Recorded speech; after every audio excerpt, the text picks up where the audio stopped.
Até mesmo quando eu não era do Chama Ardente ainda, eu já orava, já tinha uma admiração por conta da identidade Chama Ardente, que era algo que eu nunca tinha visto em nenhuma outra igreja até então. Né? Quando eu vim para o Casarão, já tinha uns 10 anos de crente ali, mais ou menos. E quando eu cheguei no Casarão, que eu vi o Ministério de Jovens, compartilhava com a minha esposa, que eu via como os jovens oravam, eu falava, uau, cara, eu nunca vi isso em nenhum Ministério de Jovens. De várias igrejas que eu já tinha visitado, conhecido. E eu falava, meu Deus, eu quero isso, cara. Porque uma coisa que os jovens tinham uma sede, uma paixão. Eles oravam com uma intensidade, eu olhava para aquilo, falava, meu, eu quero isso, cara, sabe? Era muito bom. E depois, quando eu fui para o Chama Ardente, ainda tinha frutos dessa sede, porque essa sede gerou algo. Houveram frutos, né? Mateus, Carlão, que hoje está aqui, liderando, os líderes que são hoje discipuladores, e os líderes de hoje, vocês, todos vocês são fruto dessa geração, do pastor Edmar, daquilo que o pastor Edmar plantou com muito amor, com muita dedicação. Eu nem ia falar isso, mas é algo que me alegra muito. Então eu queria que você abrisse seu coração para essa palavra, amém?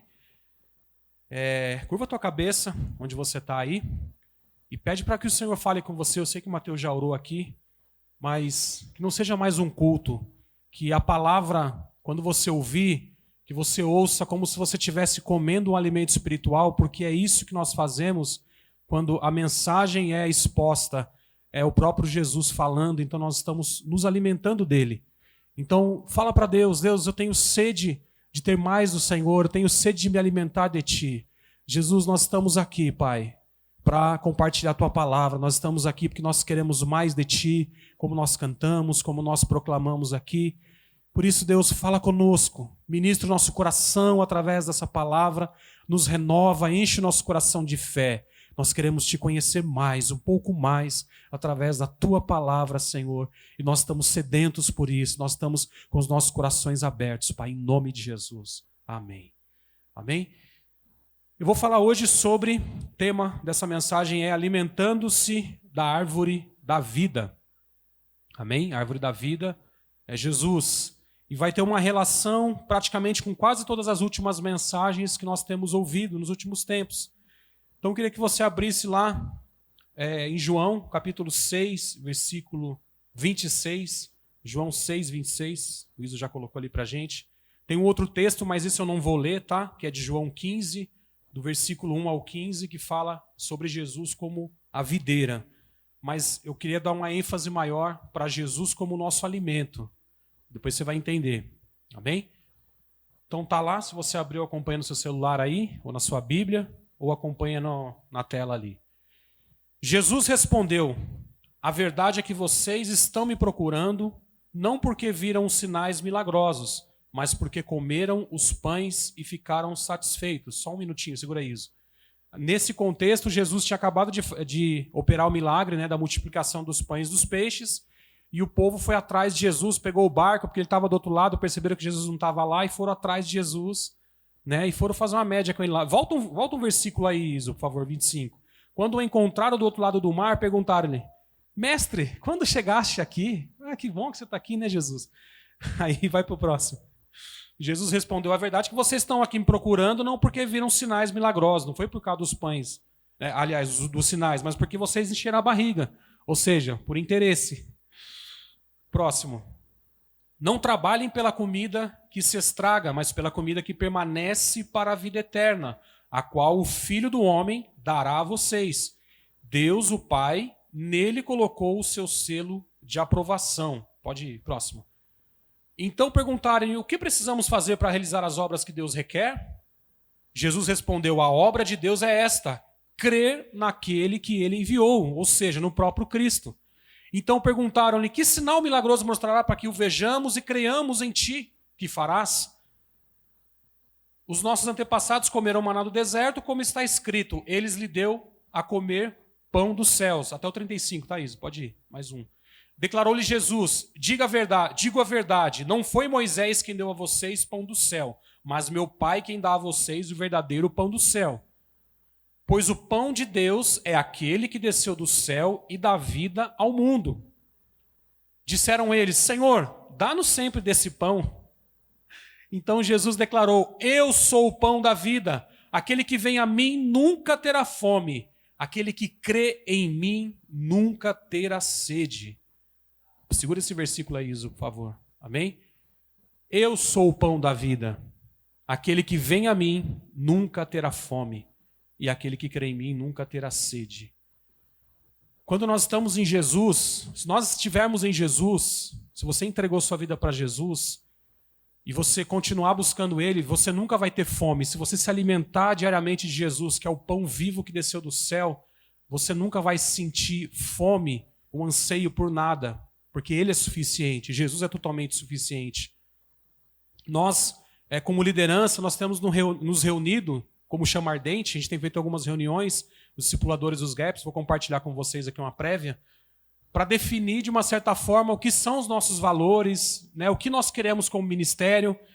E uma coisa que foi unânime entre todos, até com base nesse histórico de oração, daquilo que sempre foi a nossa marca, nós entendemos que a nossa identidade, o fundamento daquilo que nós somos e devemos ser, é uma vida fundamentada na oração, na devoção a Jesus, numa vida de entrega, numa vida de consagração. Nós chegamos a uma conclusão que é isso que nós devemos buscar, que esse é o estilo de vida que nós queremos para nós como ministério, como liderança. Muito mais do que as coisas que nós fazemos, muito mais do que as células, os discipulados, isso são ferramentas, mas o fundamento é Cristo. É importante você entender que Jesus, Ele espera de você que você tenha um coração entregue a Ele, muito mais do que ser só passivo àquilo que você recebe. Então, por exemplo, você é alguém... Quem está sendo consolidado aí? Levanta a mão. Ou quem foi recente agora, no último ano, no ano passado. Amém. Quem está sendo treinado para ser líder aí? Líder ou líder kids? Levanta a mão. Amém. Você não pode só esperar que você seja treinado por aquilo que você vai receber para você operar no ministério. Isso é uma parte. Mas sem você ter esse fundamento na oração, de uma vida diária entregue ao Senhor, você vai desfalecer uma hora. Você não vai conseguir continuar. Você precisa se alimentar de Jesus. Você precisa desejar o Senhor mais do que qualquer coisa na sua vida. Amém? Então nós definimos e chegamos a essa conclusão. E nós temos compartilhado também de algumas frustrações até. Do porquê, né, nesses 10 anos que o Mateus falou aqui, por que muitos jovens que a gente viu que tinha potencial, que nós cuidamos, que nós dedicamos a nossa vida a falar do amor de Deus, a dar testemunho daquilo que a gente mesmo estava vivendo, e aí você via aparentes sinais de que eles dariam frutos, de que eles seriam jovens. Você olhava para alguns jovens e falava: nossa, isso vai arrebentar, né, Deus vai usar de maneira poderosa, e realmente ia, porque Deus tem isso para todos. E aí passava algum tempo, a pessoa do nada sumia, abandonava a liderança, deixava tudo aquilo que Jesus tinha para ela, todas as promessas, abria mão por várias razões. Né? Existem alguns motivos em comum, mas é algo que traz uma certa tristeza para nós que estamos há mais tempo. E eu quero trazer essa palavra para vocês como um irmão mais velho. Amém? Tenho 39 anos, já sirvo ao Senhor há 20, casado há quase 12, aquela princesa linda ali. E eu queria compartilhar como alguém que tem mais experiência, como alguém que tem algo para dar para vocês. Eu queria que vocês recebessem dessa forma também. Obviamente não de mim, a palavra de Deus, mas a experiência conta. Então isso acaba sendo frustrante. Eu já perguntei para Deus, por quê? Né, o fulano, aquele fulano, ciclano que eu trouxe para perto, que eu cuidei, trouxe para dormir na minha casa. Né? Você fica com um sentimento que é uma coisa pessoal, obviamente, de que você perdeu, mas é claro que a gente não faz discípulo para nós fazemos para Cristo. E o Senhor me consolou dizendo que a semente foi lançada. E a partir do momento que a semente foi lançada, não cabe mais a mim. Não é a minha decisão. Porque uma coisa que acontece também com quem lidera e cuida é isso. Você se sente culpado quando o outro que você cuidou não responde. Então, existe essa frustração também. Mas aí o Senhor vai nos dando graça, vai nos dando direção. E hoje, principalmente, que as coisas mudaram, você tem muita informação, você tem internet, tem as redes sociais, esse raio desse TikTok agora, YouTube, Instagram, um monte de porcaria, um monte de influencers, youtubers e não sei o quê. Né? E são essas pessoas que definem o modus operandi de um jovem. né, o estilo, a cultura. E muitas vezes nós nos deixamos moldar por essa cultura maligna, tudo de uma forma muito rápida. E uma coisa que o jovem tem é que ele é uma esponja. Vocês têm essa característica. Quando eu falo vocês que são mais novos principalmente, vocês absorvem muito fácil as coisas, e isso é muito bom. Porque quando isso é canalizado para Deus, você recebe de uma maneira muito intensa. Mas quando é canalizado para o mundo, também causa um estrago muito grande. E às vezes isso acontece de uma forma dividida. Você conheceu a Jesus, conheceu o Senhor, mas aos encantos do mundo você se deixa titubear. E isso que muitas vezes acaba tirando o jovem dos caminhos, né? Porque eu perguntei por que isso acontece. E aí nós não temos uma resposta pronta. Nós não sabemos como lidar com isso, para ser sincero. Eu não sei como lidar com isso, com essas mudanças rápidas, loucas. E isso também causa uma frustração, porque você se sente impotente. Você fala, como que eu vou lidar com essa geração? Como que eu vou falar a mesma língua? O que eu tenho que aprender? Porque, né, é uma outra cabeça e você tem que renovar a mente sempre para tentar, né? E eu creio que o Senhor vai nos dar as estratégias para lidar com essa nova geração, com essas novas ferramentas. Mas uma coisa que é importante é que nós não podemos fazer do evangelho algo maleável. Né? Nós não podemos nos amoldar a este mundo, é o contrário. Nós é que temos que levar o evangelho de uma forma genuína, de uma forma pura, né? Porque muitas vezes o evangelho não vai ser algo gostoso, ele é indigesto muitas vezes, porque ele confronta, não é algo fácil, o caminho é estreito. Então, nós não abrimos mão desses valores, aquilo que nós construímos lá atrás. Você nasceu de novo, né? Quem aqui nasceu de novo? Quem aqui é uma nova criatura em Cristo? Amém? Você nasceu de novo, você teve um encontro com Deus, quero acreditar que todos tiveram. Se você não teve, você precisa ter. Eu não vou aqui entrar em detalhes, porque já foi pregado sobre isso. Carlão pregou algum tempo atrás, convertidos ou convencidos? E tem gente que acha que é convertido, mas é convencido. Como é que você sabe se é convertido? É pelo fruto. Aquele que é convertido, ele não vive na prática do pecado, é incompatível com essa natureza. E foi isso que o pastor pregou também, que nós compartilhamos na célula. Então esse é um sinal. Então se você está aqui hoje e você não nasceu de novo, cara, você precisa rever a sua vida. Você precisa rever como é que você está levando a sua vida. E eu falo para você, não brinque com Deus. Se você tem a oportunidade de ouvir a palavra, de estar no meio dos santos, e você não provar disso, cara, você está destruindo a sua vida, sabe? Você está brincando com Deus e talvez você não tenha a oportunidade de viver uma vida de Deus de fato. E a gente fala isso porque a gente vê muita gente se perdendo. Então você nasceu de novo, mas você precisa entender algo. A sua carne, ela odeia Deus. A sua carne, ela não ama Jesus. No seu espírito você é redimido. A Bíblia fala isso. O meu homem interior quer o Senhor, mas o meu homem exterior não quer. Paulo fala, o bem que eu quero fazer eu não faço, mas o mal que eu não quero, esse eu faço. Miserável homem que sou. Quem me livrará do corpo dessa morte? Paulo falava dessa briga, desse conflito.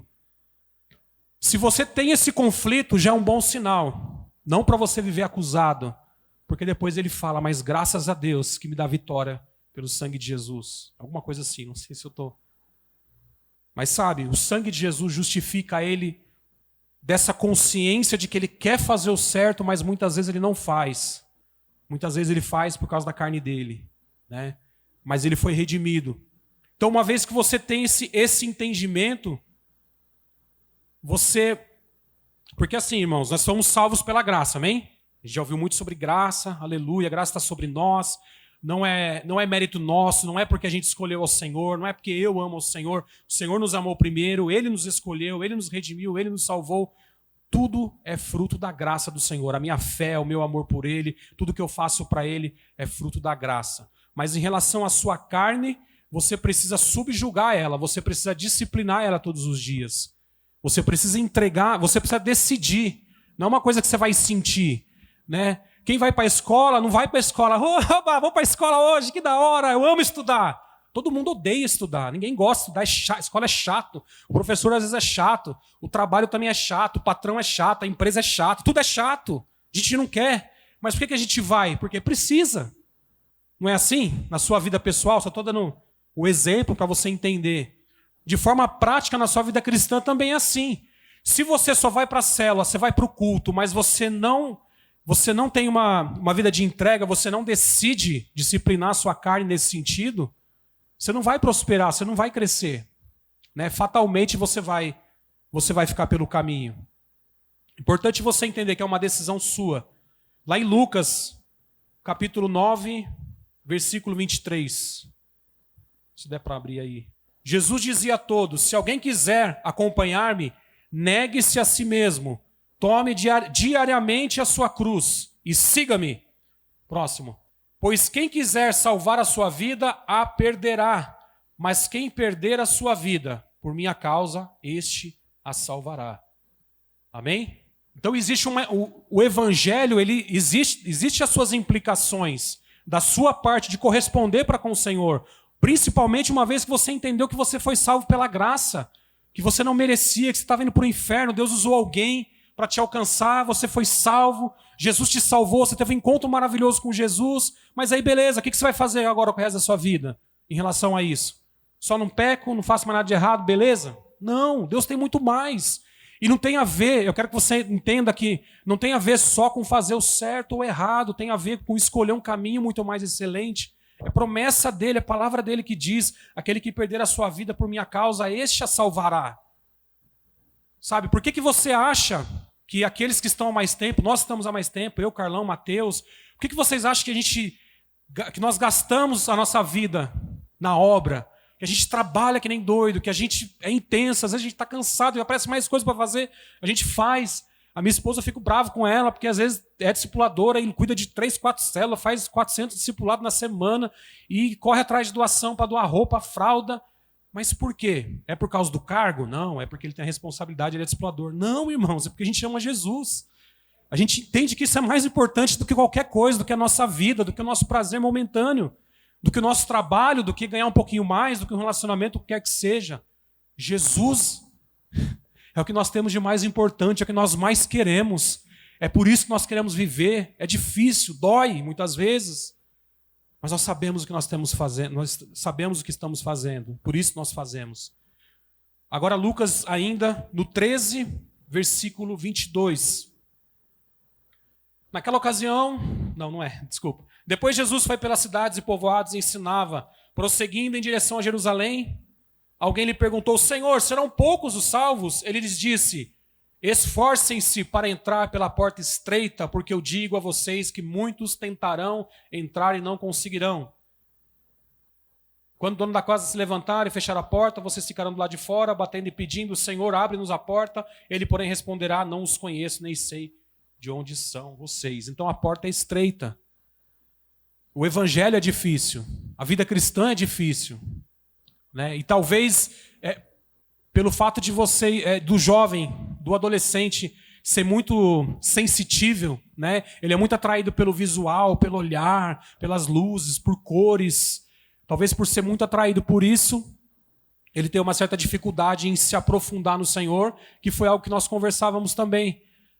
Né? Então, você absorve as coisas de maneira... aquilo que você sente, né? Aquilo que você olha, aquilo que é lindo aos olhos, aquilo que você sente com a sua emoção. O jovem gosta disso. Mas se ficar só nisso, você não vai conseguir. Você vai parar. Por isso que você precisa se aprofundar. E você precisa decidir. É uma decisão sua. Esse aprofundar, essa disciplina, é uma decisão sua. De você orar porque você quer orar, sabe? Você buscar o Senhor porque você ama Jesus. Não é, eu não estou com vontade. Você nunca vai ter vontade, porque lembra, sua carne odeia Deus. Mas você decide, fala assim, e se você não conseguir, ore. Várias vezes já fiz essa oração: Senhor, eu sei que eu preciso te buscar mais. Não estou conseguindo, mas me dá um coração segundo o teu coração. Muda o meu coração. Me dá um coração, tira o coração de pedra, me dá um coração de carne, um coração sensível ao Senhor. Desperta um desejo no meu coração por ler a tua palavra, por me alimentar da tua palavra, por querer mais as coisas do céu, por não estar tão preso na terra, aos meus interesses, a ficar olhando para o meu umbigo, para aquilo que eu quero somente.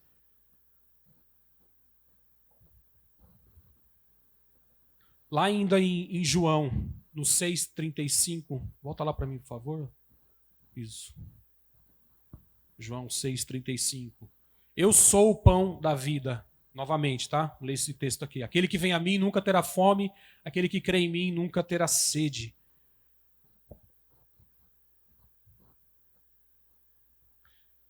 A obra consumada de Jesus, ela tem um efeito para a nossa ressurreição, para a vida eterna. Por isso que Jesus fala aqui, que aquele que vier a ele nunca mais terá fome. Então é uma promessa. Quem de mim se alimenta, por mim viverá, Jesus diz também. Então, agora se você busca o Senhor, mas você flerta com o mundo, você consome demais entretenimento, você se deixa dominar por isso, você está se alimentando de lixo. Então, o que vai ter dentro de você, do seu espírito, na sua mente? Só vai ter lixo, você não vai ter consistência.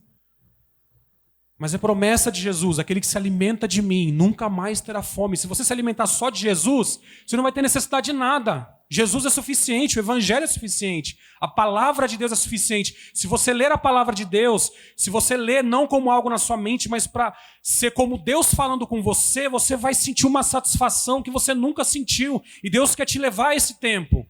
Nós estamos chacoalhando vocês para isso, para que vocês tenham essas experiências que nós tivemos ano passado e para que vocês produzam frutos também no Senhor. É isso que nós queremos. Nós não queremos números somente, nós não queremos só multiplicar células. Nós queremos que todo chama ardente seja esse chama ardente que ama profundamente ao Senhor, a ponto de se entregar, a ponto de dar a sua vida de todas as formas, de abrir mão de relacionamento, de um emprego que vai roubar do ministério, daquilo que Deus tem, de um chamado. E eu falo para vocês de tudo que eu vivi, eu posso falar depois, se você quiser, de várias experiências por amar ao Senhor, decisões difíceis, decisões que a minha carne gritava porque ela queria. Uma menina, muitas vezes, um emprego que eu precisava depois de casado. E eu falei, não, eu amo mais Jesus. Eu quero fazer a vontade do Senhor, eu quero viver para o Senhor 100% da minha vida. Aleluia! E o Senhor me honrou. O Senhor tem me honrado. Aleluia, Jesus. E Ele tem isso para você também.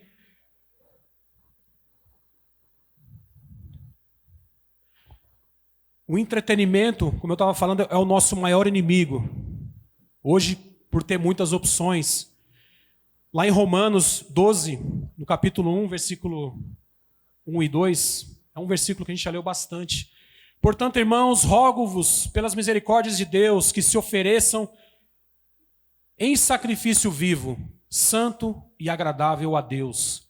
Então, Paulo está falando, irmãos, por favor, eu te peço, eu rogo, se entregue ao Senhor como sacrifício. Sacrifício é sacrifício, é difícil, não é gostoso.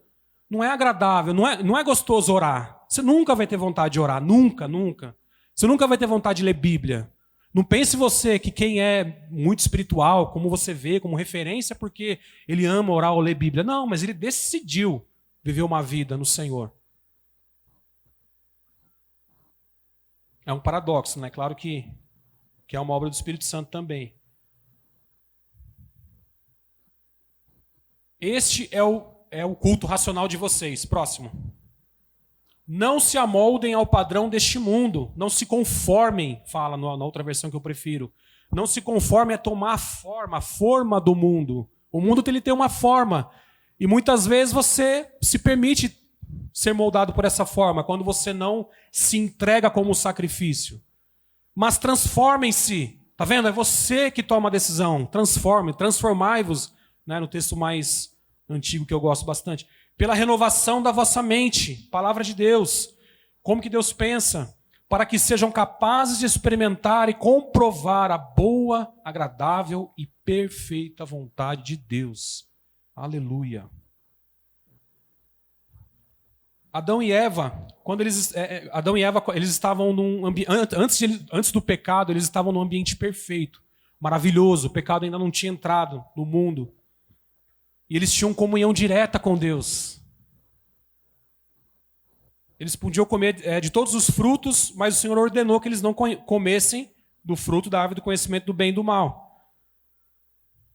Eles tinham tudo para continuar com essa comunhão, mas eles decidiram comer do único fruto que eles não poderiam e que gerou morte para eles. E também para nós depois. Para nós que eu digo, né? Para a humanidade. Mas Jesus morreu por nós, o Senhor levou os nossos pecados na cruz, e hoje nós vivemos nesse ambiente extremamente hostil, né? Principalmente nesse contexto de pandemia que a gente está vivendo, de crise, né? De valores, tudo deturpados, tudo corrompidos. É um mundo perigoso, e é um mundo que está se perdendo cada vez mais em direção ao inferno. Nós temos vários tipos de alimentos e pratos que Satanás nos oferece. São alimentos que podem nos matar. Agora, a glória de Deus é quando você tem todos esses alimentos à sua disposição, mas você decide se alimentar de Jesus e ter a sua fome saciada. Quem come dele nunca mais terá fome das comidas do mundo. Amém? Fique de pé. Aliás, fica sentado, desculpa. Fica sentado. Feche seus olhos aí um pouco. Amém?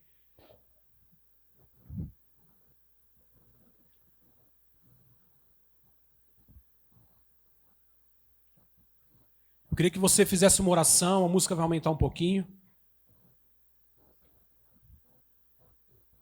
E você decide agora. Eu queria que você propor para que você faça uma oração de comprometimento ao Senhor. Você sabe das comidas que você tem comido. E talvez não são comidas que sejam pecado, talvez não é algo que te leve ao pecado, não é algo que a sua consciência te acuse como pecado, mas é algo que te afasta do Senhor. Todas as coisas me são lícitas, mas nem todas me convêm.